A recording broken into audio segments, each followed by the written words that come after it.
To answer that first, let's quickly read it. Working at a constant rate, a copy machine takes 20 copies per minute. 20 copies of one page per minute. And how much time, how many hours is it likely to take to make 4800 copies? So the very first thing is, this question is quite an easy thing, but the important part is to understand in how many different ways can we answer, and we'll just try to take something out of it. Let me quickly answer this question first.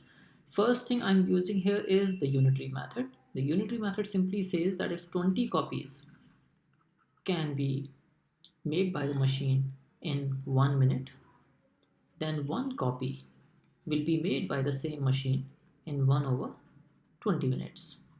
And to make 4800 copies, the total time needed will be equal to 1 upon 20 times 4800 minutes. But since we have to convert it into the number of hours, so we can say 1 by 20 times 4800 divided by 30 divided by 60, because 1 hour has 60 minutes. Now we can simplify this, so zeros cancel out, 6. That's method number 1. Now let's quickly look at method number 2 as well. So method number 2 is primarily about developing a conceptual approach towards it. We have usually 3 things which we have to deal with: manpower or the machine power, work, and time. So how I'm connecting them is, if you see, then manpower or the machine power is always directly proportional to the work. The directly proportional means if one thing increases, the other thing also needs to be increased. So for example, if there is a greater work that we have to finish in the same amount of time, then we need greater manpower. So since on increase of work, the manpower needed to finish it also increases, so they are directly proportional. Likewise, manpower is inversely proportional to time. There is inverse proportionality because if the work has to be done in less time, then the manpower needed needs to be increased, or vice versa. If the time is more, then the less manpower would also do that.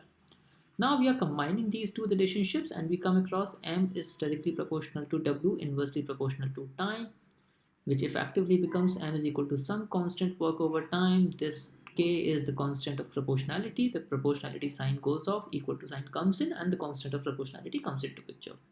Here we come across a relationship that is M into T upon W is equal to constant. And in such question, even of difficult level. For example, we use it in this way. In the first scenario, the relationship will be same as in the second scenario. So here, the first scenario says that manpower, there is 20 copies per page. One copy machine takes 1 minute to make 20 copies. So the question is, same machine will take how much time to make 4800 copies? And now if you simplify it further, T becomes equal to 4800 divided by 20, but that's in minutes. If you convert it into hours, then it becomes 240 over 60, that is 4 hours. So while answering this question is very easy, understanding concept very effectively when there is a different amount of manpower in the first and second scenario, different amount of time in the first and second scenario, or the different amount of work in the first and second scenario, then this principle becomes quite a useful thing. So just keep it in mind and keep watching my videos, keep liking them, and please subscribe the channel if you like them. Thank you so much.